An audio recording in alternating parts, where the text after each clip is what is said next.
বৌদি, thank god বৌদি। বৌদি, বৌদি এইসব হলো কি করে? কে করেছে এইসব? মরে গেছে বকুল, ঝামেলা শেষ, মেরে দিয়েছে, সব শেষ, মেরে দিয়েছি।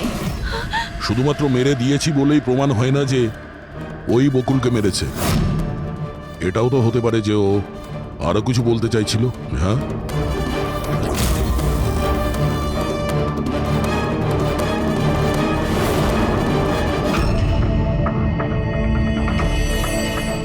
একটা কথা বলো, বকুল যখন খুন হয় তখন তোমরা সবাই কোথায় ছিলে? কোথায় ছিলে তোমরা? আমি আর নিতিন তো এক বন্ধুর বিয়েতে খান্ডালা গিয়েছিলাম। কীর্তির ফোন এলো আর আমরা তাড়াতাড়ি চলে এলাম। আমার বিজনেস মিটিং ছিল হোটেল কিটসে। ওখানে একজন ক্লায়েন্টের সঙ্গে ডিনার ছিল। নিতিনের ফোন পাওয়া মাত্র আমি এখানে চলে আসি। আর আপনি কীর্তি, আপনি কোথায় ছিলেন? আমি তো বাইরে গেছিলাম। কীর্তি বাইরে গিয়েছিল, কাকাবাবু ক্লায়েন্টের সঙ্গে মিটিং এ ব্যস্ত ছিলেন, আর আপনারা দুজন খান্ডালা গিয়েছিলেন। আর সেই সময় বকুল আর আশিকা বাড়িতে একাই ছিল, তাই তো? বকুলদারও তো ব্যাঙ্গালোর যাওয়ার কথা হয়েছিল। দাদার 11টার ফ্লাইট ছিল। আর আশিকা বৌদি তো পার্টিতে গেছিল। আপনারা কেউ বাড়িতে ছিলেন না? তাহলে ব্যাঙ্গালোর যেতে গিয়ে বকুল ফিরে এলো কেন? আর এই আশিকা, ও পার্টি থেকে ফিরে এলো কেন? সেটা আপনি গিয়ে আশিকা বৌদিকে জিজ্ঞাসা করুন না যে বৌদি এত তাড়াতাড়ি কি করে ফিরে এসেছিল। বৌদি তো এটা বলে গেছিল যে বৌদি সকালে ফিরে আসবে। ওটা তো আমরা ওনাকে জিজ্ঞাসা করবই। এবার আপনি বলুন যে আপনি কোথায় ছিলেন তখন? আমার মা তো ব্যান্ড্রায় থাকে। আমার মায়ের হঠাৎ ফুড পয়জনিং হয়েছিল, আমি তো মায়ের কাছে ছিলাম, আর ওখান থেকে ফিরেছিলাম আমি। বাহ দয়া, প্রতিটা কথা এক্সপ্লেনেশন আছে। যে বকুলের খুনের সময় আমি ওখানে ছিলাম, এখানে ছিলাম, আমি ওখানে গিয়েছিলাম, সবকিছুর ব্যাপারে এক্সপ্লেনেশন আছে। কিন্তু সবাই মন দিয়ে শুনুন একটা কথা, যে সিআইডির কাছে কোনো সত্যি বেশিক্ষণ গোপন রাখা যায় না, সেটা সামনে আসবেই।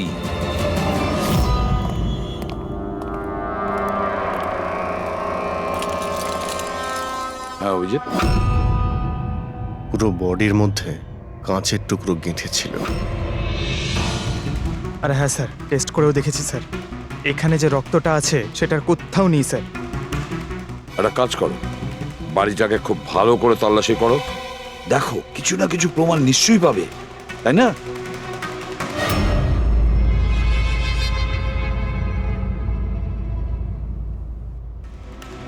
কিছু বললো কি? স্যার, ওর বক্তব্য ওর কিছুই মনে নেই। কিছু মনে নেই? আশিকা, তোমার কি মনে পড়ছে তুমি কীর্তিকে জ্ঞান হারানোর আগে কিছু বলেছিলে? মনে করো। আমার কিছুই মনে পড়ছে না। মনে করার চেষ্টা করো। কীর্তি বলছিল যে বকুলের খুন তুমি করেছো, এরকম তুমি নিজে ওকে বলেছো। কীর্তি মিথ্যে কথা বলছে। বকুলকে আমি মারিনি।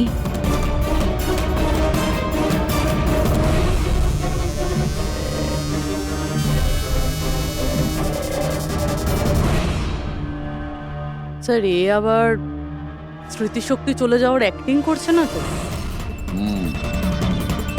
হতে পারে, কারণ বকুল এখানে রক্তাক্ত অবস্থায় পড়ে রয়েছে আর ওর মাথায় সামান্য একটু আঘাত, ব্যাস অজ্ঞান হলো কি করে? সেটাই তো, এর থেকে সত্যিটা বের করতে হবে। কি করে করবেন স্যার?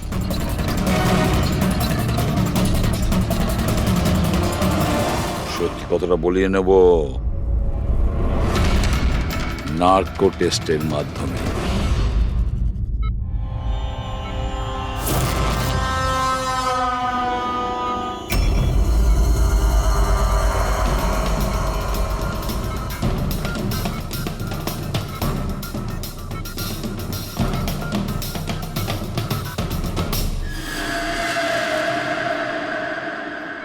18ই এপ্রিল রাতে যখন পার্টি থেকে বাড়িতে ফেরেন কি হয়েছিল?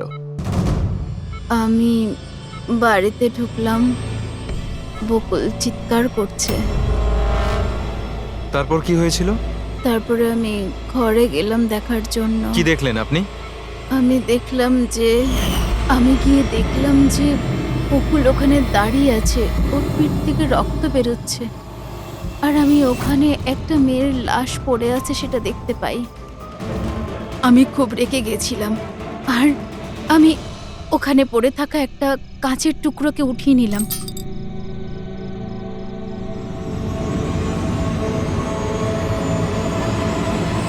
আর আমি বকুলকে মেরে দিলাম। আর তখনই আমি আমার ঘাড়ে একটা প্রেশার অনুভব করলাম। তারপরে আমি বেহুশ হয়ে পড়ছিলাম। বেহুশ হওয়ার আগে আমি দরজার সামনে একজন মানুষকে দেখতে পাই। কেউ একজন অরেঞ্জ কালারের জ্যাকেট পরেছিল। পুরুষ ছিল না মহিলা? একটা লোক। আচ্ছা, তারপর ও কি করলো? ও আমার কাছে আসছিল, মনে হয় আমাকে মারতে চাইছিল। আচ্ছা আশিকা, তুমি ওখানে কোনো মহিলার লাশ দেখতে পেয়েছো? হ্যাঁ, দেখেছিলাম। মহিলার লাশ? ওখানে তো আমরা কোনো মহিলার লাশই পাইনি। স্যার, আমরা তো বকুলের মার্ডারের তদন্ত করছি। এর মধ্যে আবার নতুন কেস এলো কোথা থেকে? কোন মহিলার লাশ? কে ছিল ওই মহিলা? আমি মনে করতে পারছি না, সবকিছু ধোঁয়া ধোঁয়া লাগছে। আচ্ছা, এ আমাদের বোকা বানাচ্ছে না তো? বুঝে উঠতে পারছি না এ কোন মহিলার কথা বলছে, কোন মহিলার কথা বলতে চাইছে। আশিকা, তুমি বকুলকে কেন মেরেছো? কেন মেরেছো বকুলকে? ঠিকই হয়েছে যে ও মরে গেছে। তাছাড়াও যদি বেঁচে থাকতো তাহলে আমাকে রাস্তায় ভিক্ষে করতে হতো। কেন? ঘাড় ধাক্কা খেতে কেন? চরিত্রহীন প্রমাণ করতে চাইছিল, ডিভোর্স চাইছিল আমার থেকে। আচ্ছা, ওই মৃত মহিলা, উনি কে ছিলেন? আমি আপনাদেরকে বললাম তো, মনে করতে পারছি না। দেখো আশিকা, আমরা ওখানে কোনো মহিলার লাশ খুঁজে পাইনি। তাহলে সেই লাশটা গেল কোথায়? আমার যখন জ্ঞান ফিরছিল তখন ওই লাশও ওখানে ছিল না। আর ওই যে ফ্লোরেসেন্ট অরেঞ্জ কালারের জ্যাকেট পরা লোকটা? ওটা খুবই অস্পষ্ট আমার কাছে, ওই দরজাতেই দাঁড়িয়েছিল। হতে পারে আমার জ্ঞান হারানোর অপেক্ষায় ছিল।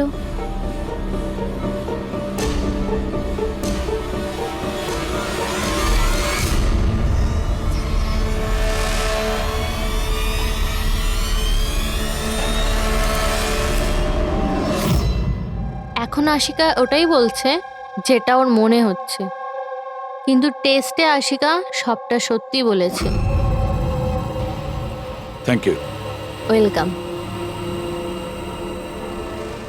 স্যার, ও যদি নার্কো টেস্টে ঠিক বলে তাহলে তো আমাদের ওই মরা মহিলাটা সম্পর্কে জানতে হবে। মনে হচ্ছে ক্রাইম সিনে দ্বিতীয়বার যেতে হবে, ভালো করে আবার চেক করব। কোনো না কোনো প্রমাণ তো নিশ্চয়ই আমরা পাবো। স্যার, এই মেশিন কি কিছু স্পেশাল? এই মেশিনটা যে কোনো ছোট কোনো প্রমাণ খুঁজতে সক্ষম, যেরকম মাইক্রোবস, যেটা সাধারণত ধোঁয়াতে মিশে যায়।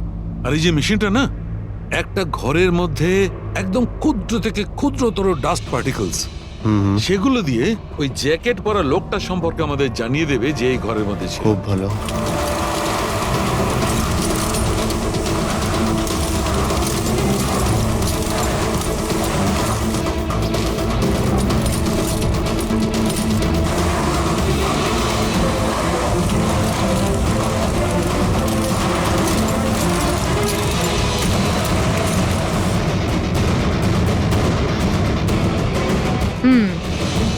এই দেখুন, যেটা আমাদের নজর এড়িয়ে গিয়েছিল সেটাই মেশিনটা খুঁজে দিল।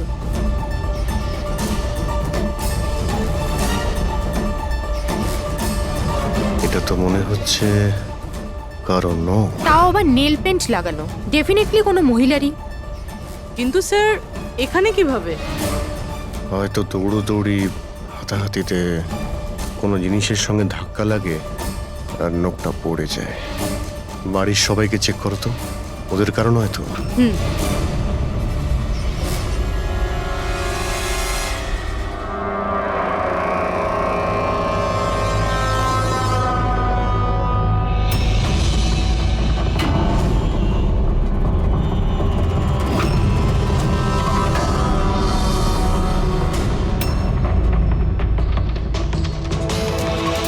স্যার হ্যাঁ, ওই বাড়ির তো কারণ নয়, হয়তো ওই মহিলার হবে যার লাশ আশিকা দেখেছিল। তাই তো মনে হচ্ছে।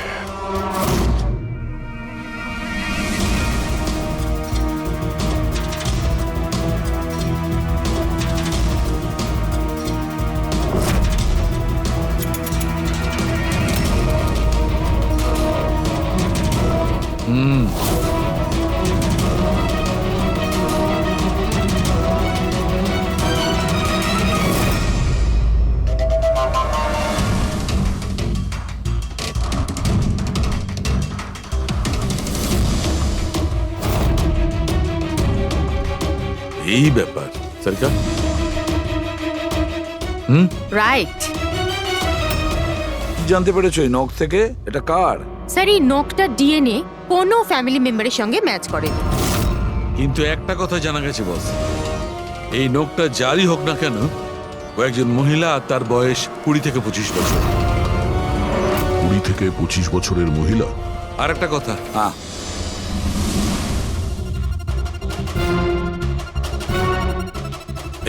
এই যে ছোট্ট ছোট্ট সাদা টুকরোগুলো দেখতে পাচ্ছ, এটা বলতে পারো যে হাই পার্সেন্টেজ অফ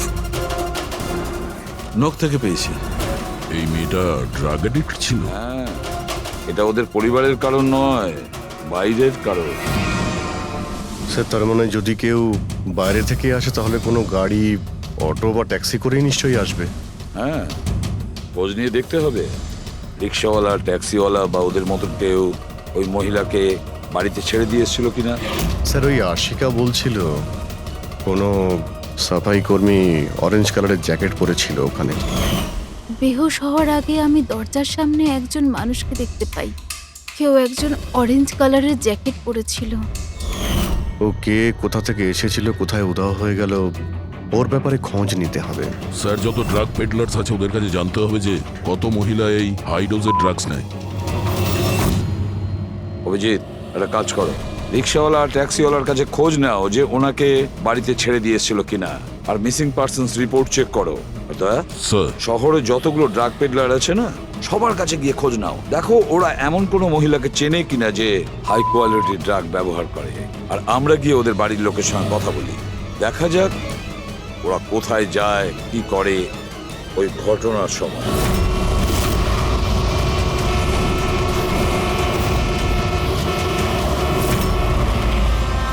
তোমাদের অ্যাসোসিয়েশন থেকে জানতে পেরেছি যে 10 তারিখ মানে পরশু রাতে তুমি শান্তিনিবাস বাংলোতে কোনো মেয়েকে ড্রপ করেছিলে। হ্যাঁ স্যার, ছেড়েছিলাম। তখন টাইম কত ছিল মনে আছে স্যার তোমার? প্রায় 1টা নাগাদ, ওই বাংলোতেই। স্যার ও নেশার ঘরে ছিল আর বারবার ওর স্বামীকে গালি দিচ্ছিল। আচ্ছা, হ্যাঁ স্যার।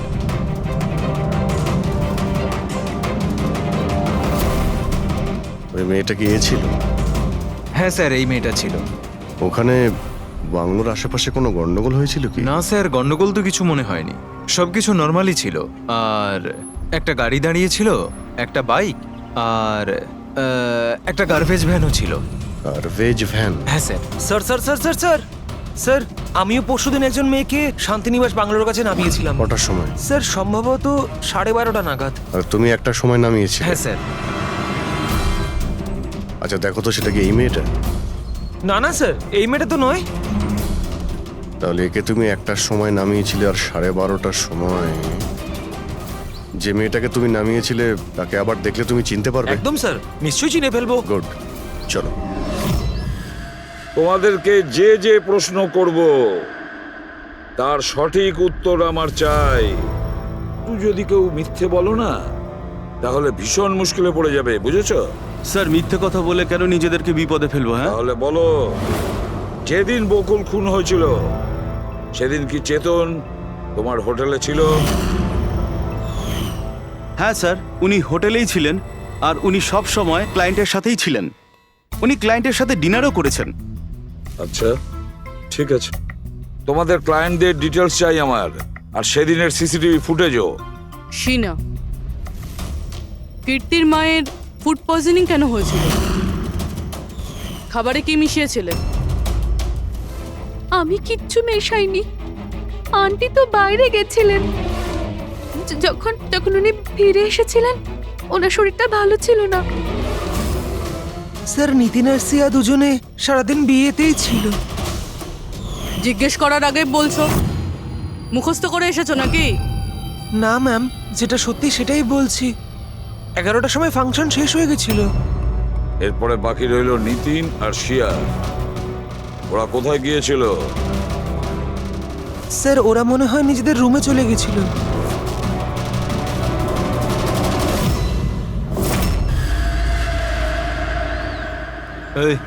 এই মাল কোথায় পাওয়া যাবে?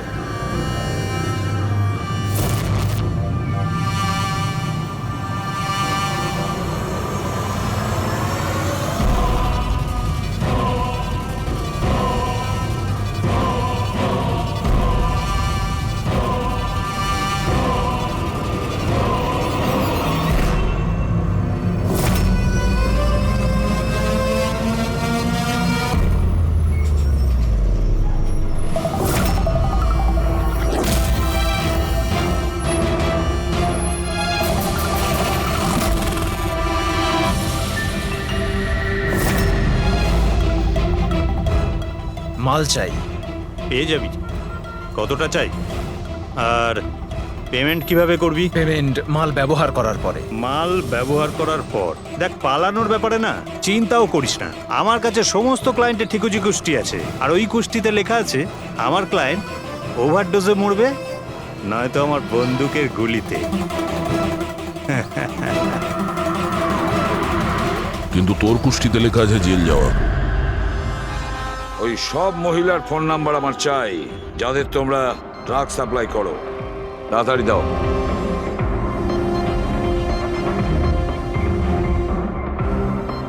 পুরবি, দেখো তো একটু কল করে এই সব নম্বরে। দেখো কেউ আবার উধাও হয়ে যায়নি তো।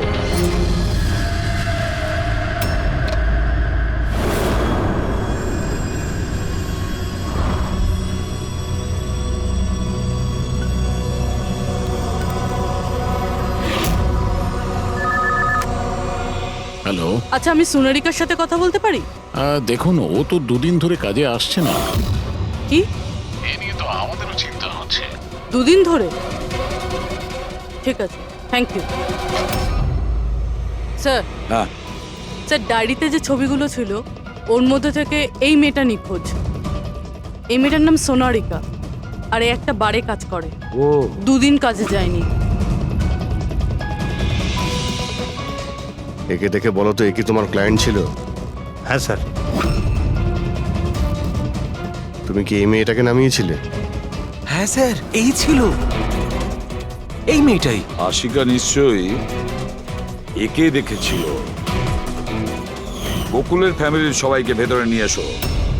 একটু মন দিয়ে দেখুন এই ফটোটা। এই সেই মেয়েটা যার লাশ আপনাদের ঘরে পাওয়া গেছে। আপনারা চেনেন নাকি? হ্যাঁ না স্যার। আমি দেখেছি স্যার, বকুলদার সাথে 2 মাস আগেই। বকুলের সঙ্গে দেখা হয়েছিল 2 মাস আগে? কোথায় দেখেছিলে? একটা হোটেলের বাইরে। আর দাদা বলেছিল ইনি দাদার ক্লায়েন্ট। স্যার, কোনো ড্রাগ অ্যাডিক্টেড বারে কাজ করা কোনো মহিলার সঙ্গে বকুল ছিল, আর এনাদের বলেছে ওই মহিলা ওর ক্লায়েন্ট। কেন কেন মিথ্যে বলেছে ও?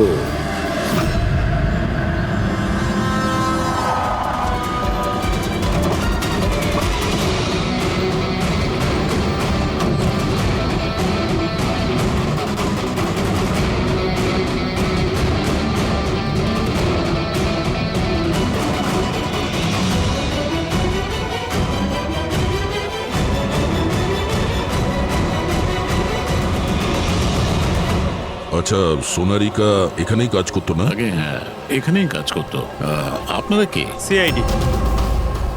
সোনারিকা খুন হয়ে গেছে। সে কি? এই জন্যই দুরাত্রির ধরেও কাজে আসছে না। হ্যাঁ, কিন্তু আমরাও লাশটা পাইনি।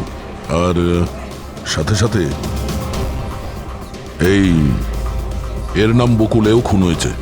আমরা এটা জানতে চাই যে সোনারিকার সঙ্গে এই বকুলের কি সম্পর্ক ছিল? সম্পর্ক কি ছিল তা তো জানি না, তবে হ্যাঁ, এই লোকটা কখনো কখনো আমাদের বারে ওকে নিতে আসতো। এই ব্যাপারে আরো কিছু খবর আপনাদের তেজি দিতে পারবে স্যার। এই তেজিটাকে? স্যার, এই হলো তেজি। তেজি, সোনারিকা তোমার বন্ধু। এটা বলো যে এই লোকটার সঙ্গে সোনারিকার কি সম্পর্ক ছিল? স্যার, সোনারিকার সাথে বকুলের অ্যাফেয়ার চলছিল। বকুল ওর সমস্ত এক্সপেন্সিভ খরচগুলো দিত, কিন্তু ওর বকুলের বিরুদ্ধে সবসময় কোনো না কোনো অভিযোগ থাকতো।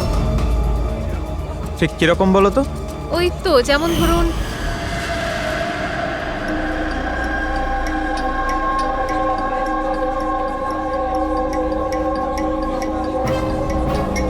সোনারিকা, কি হয়েছে?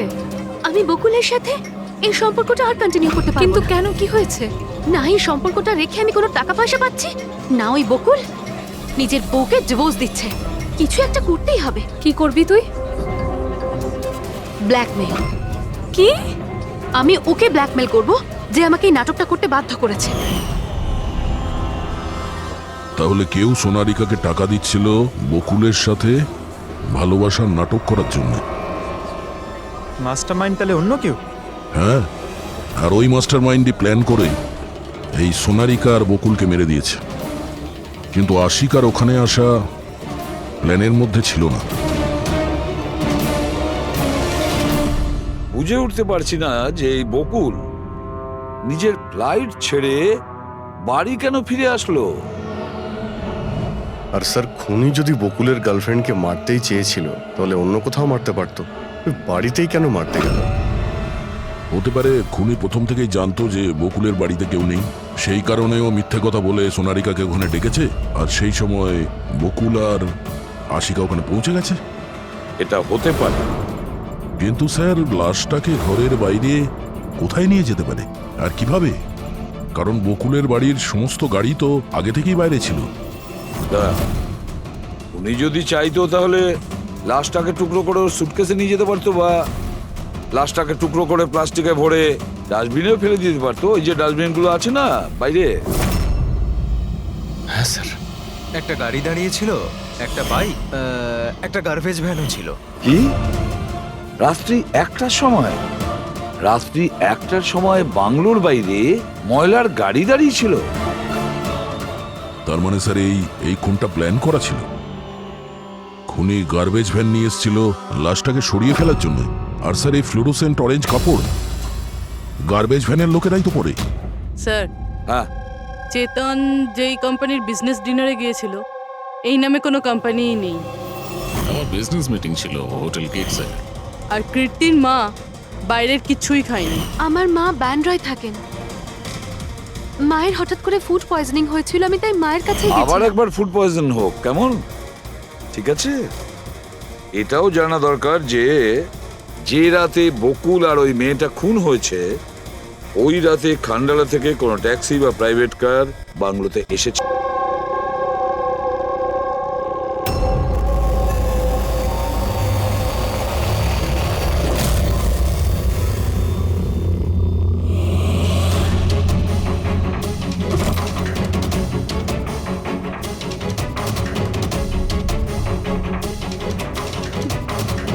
বকুলের সাথে আজকে আমাকে কথা বলতেই হবে, তাতে যা খুশি হয়ে যাক।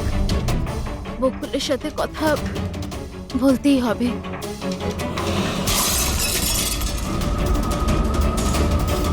বাড়িতে তো কেউ নেই, তাহলে এই আওয়াজ কিসের?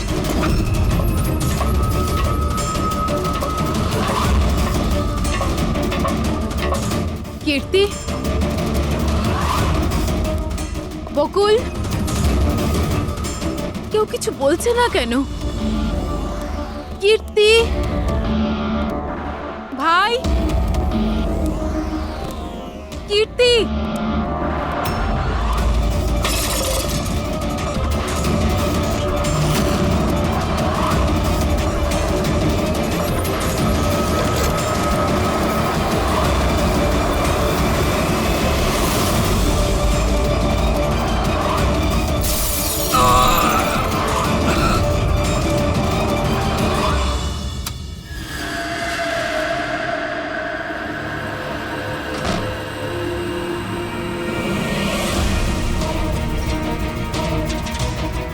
দাদার সুটকেস? দাদা ব্যাঙ্গালোর যায়নি বুঝি?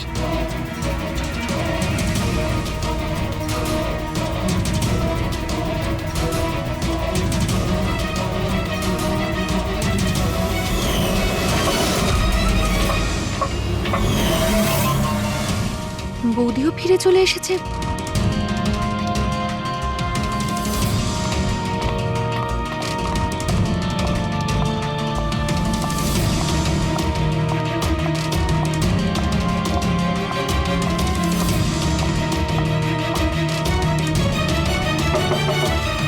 দাদা, বকুলদা, দাদা তুই ব্যাঙ্গালোর যাসনি? বৌদি,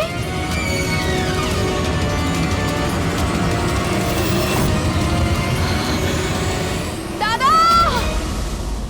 দেখো কীর্তি, এটা খুনের ব্যাপার। আরো একবার ভেবে নাও, তুমি যে কথাগুলো বলছো সেগুলো সত্যি?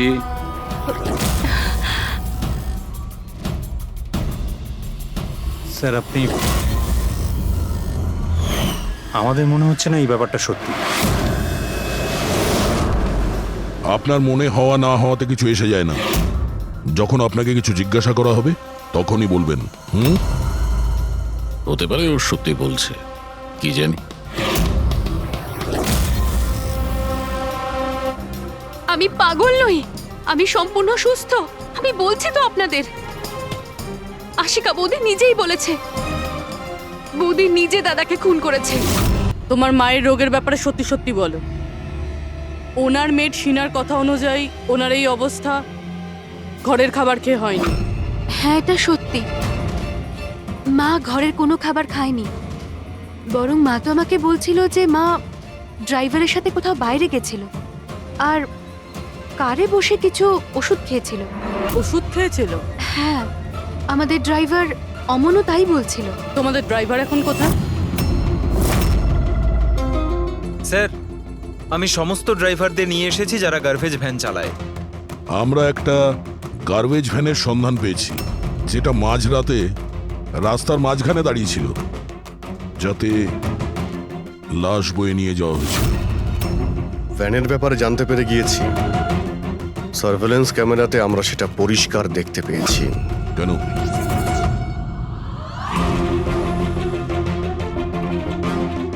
তুমি না ওই ভ্যানের ড্রাইভার? না না স্যার, আমি কিছুই জানি না। আমার ভাই নিয়ে গেছিল এই ভ্যানটাকে, আর এবারে ও সেটাকে কোথায় নিয়ে গেছিল, কেন নিয়ে গেছিল, আমাকে কিছুই বলেনি ও স্যার। ফোন করো কে? হ্যাঁ স্যার। হ্যাঁ হ্যালো, হ্যাঁ ভাই কোথায় আছিস রে তুই?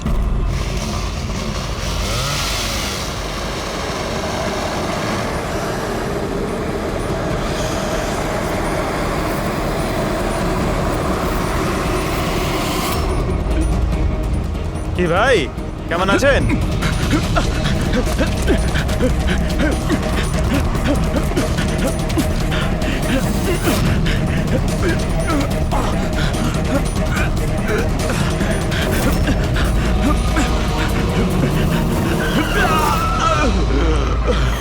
স্যার আমি সব সত্যি কথা বলছি। আমি যা কিছু করেছি ওই ফোন কলের ভিত্তিতেই করেছি। বকুল স্যারের বাংলো থেকে কল করেছিল। কে ফোন করেছিল বকুলের বাংলো থেকে? আমি তো তাকে কখনো দেখিনি, শুধু গলার স্বর শুনেছিলাম। মহিলা ছিল না পুরুষ? স্যার, কখনো কখনো মহিলার গলার স্বরেও ফোন আসতো, আর কখনো পুরুষেরও। স্যার, সে যেই হোক না কেন, সে বকুলের বাড়ির লোকই। কিন্তু তুই এগুলো করেছিস কেন? কেউ ফোনে কিছু বলে দিল তুই করে দিবি? হ্যাঁ স্যার, আমাকে লোভ দেখানো হয়েছিল যে আমার 5 লাখের দেনা শোধ করে দেওয়া হবে যদি ওনার কথা আমি শুনি। তো স্যার আমি লোভে পড়ে গিয়েছিলাম স্যার। আমি কোনো খুন করিনি স্যার, আমি শুধু লাশটার একটা ব্যবস্থা করেছিলাম স্যার। লাশ কোথায়?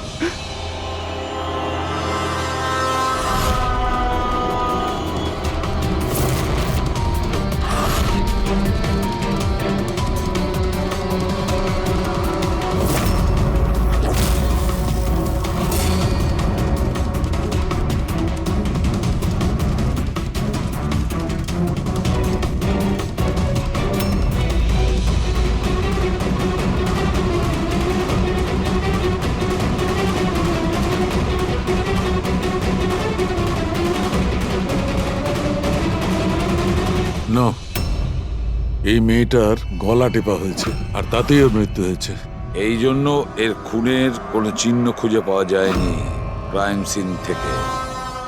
আর এর পায়ের বুড়ো আঙ্গুলের নখটাও ভাঙা রয়েছে।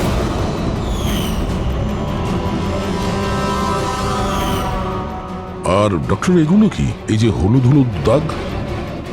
এটাই তো এই কেসের সবচেয়ে বড় সূত্র। চলুন সবাই দাঁড়িয়ে যান। দাঁড়ান। আর কত জিজ্ঞাসাবাদ করবেন আপনারা? সবই তো বলে দিয়েছি আমরা। এবার আর কোনো জিজ্ঞাসাবাদ করবো না। হ্যাঁ, আপনাদের প্রত্যেকের নার্কো টেস্ট হবে।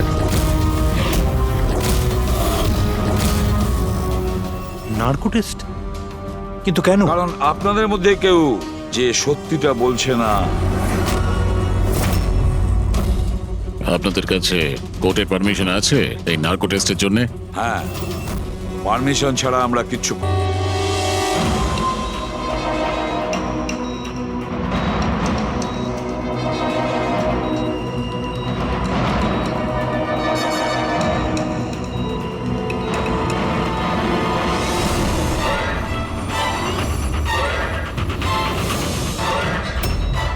ঘুম আসছে? যা আমি আপনাকে বলবো তার সঠিক সঠিক উত্তর দেবেন, ঠিক আছে? সোনারিকাকে আপনি চেনেন? হ্যাঁ বকুলের যে অ্যাফেয়ার ছিল ওর সাথে, এটাও জানতেন আপনি? হ্যাঁ, আমার দুজনকেই সন্দেহ হতো। তাহলে আশিকাই কি ওকে খুন করেছে? আশিকা তো সোনালিকাকে চিনতই না, তাহলে খুন কি করে করবে? আপনার এখন ঘুম পাচ্ছে? সোনারিকাকে আপনি চেনেন? না। বকুলের সাথে সোনারিকার অ্যাফেয়ার আছে, এটা কি আপনি জানেন? না। তাহলে আশিকাই কি ওকে খুন করেছে?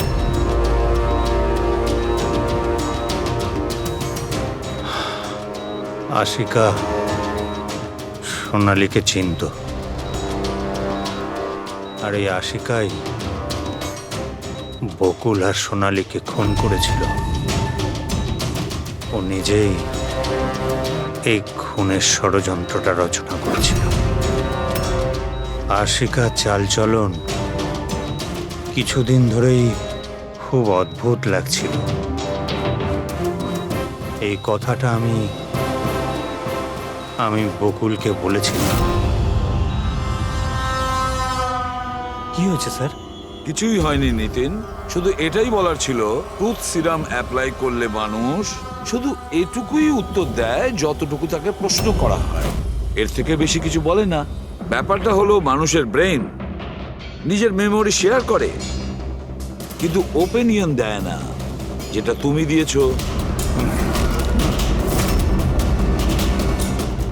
এখন সব কথাগুলো সত্যি সত্যি বলে দে, নাহলে তোকে আসল সিরামটা দিতে হবে। আসল সত্যিটা মানে আমরা যে ইনজেকশনটা দিয়েছিলাম ওটা আসল ট্রুথ সিরাম ছিল না, ওটা গ্লুকোজ ইনজেকশন ছিল। হোয়াট?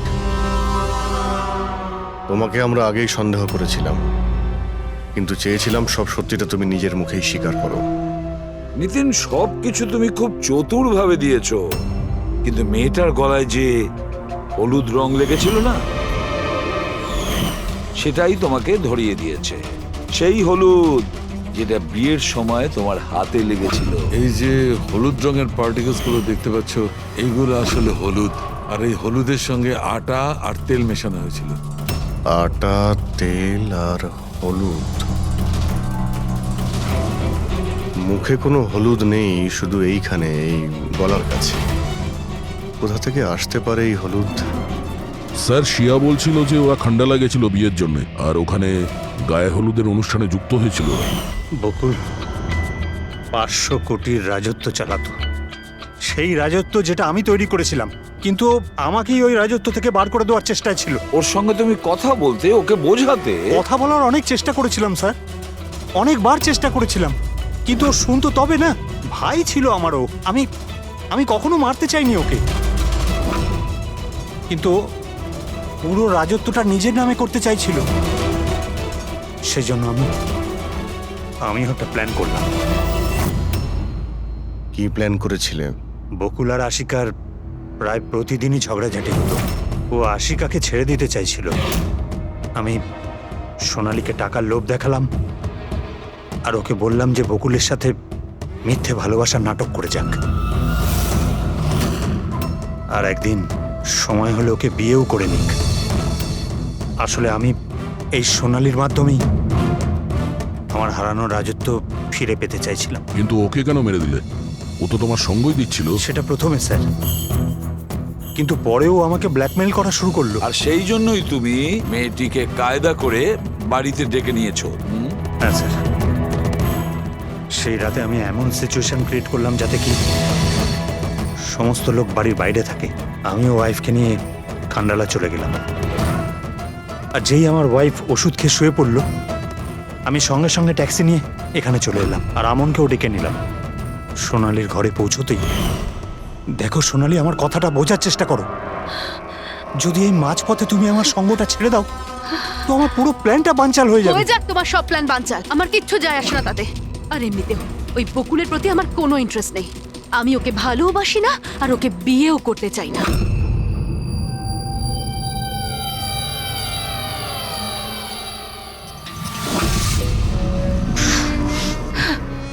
দেখো, যদি তুমি আমাকে সঙ্গ না দাও না তো খুব পস্তাবে, বলে দিলাম। হুমকি আমি দিচ্ছ তুমি আমাকে?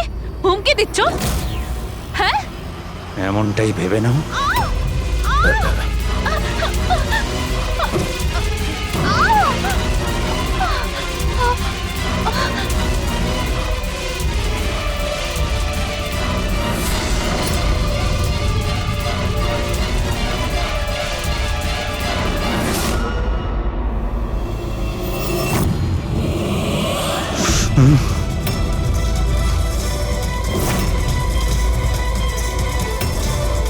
দাদা, বকুল,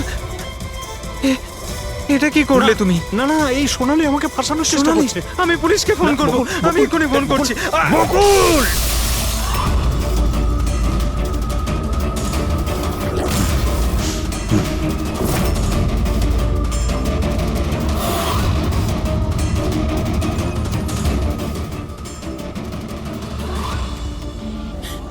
বকুল,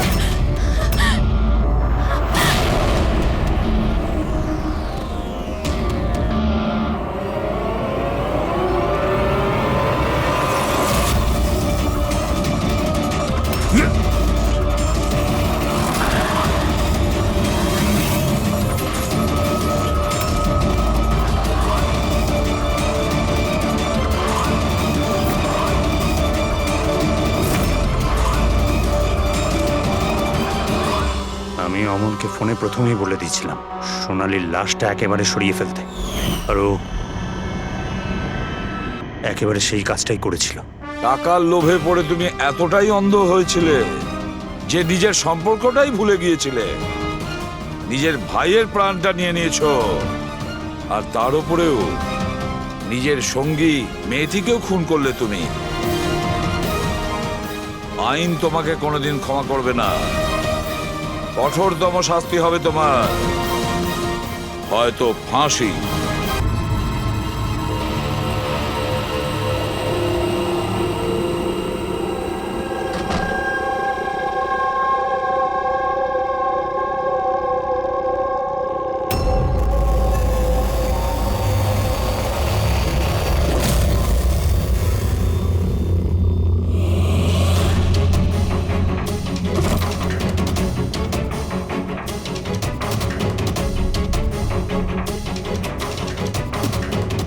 বকুলের সাথে আজকে আমাকে কথা বলতেই হবে। তাতে যা খুশি হয়ে যাক, বকুলের সাথে কথা বলতেই হবে।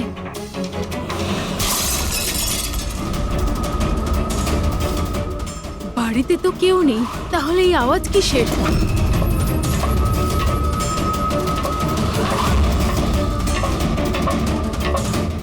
কীর্তি, বকুল, কেউ কিছু বলছে না কেন? কীর্তি, ভাই, কীর্তি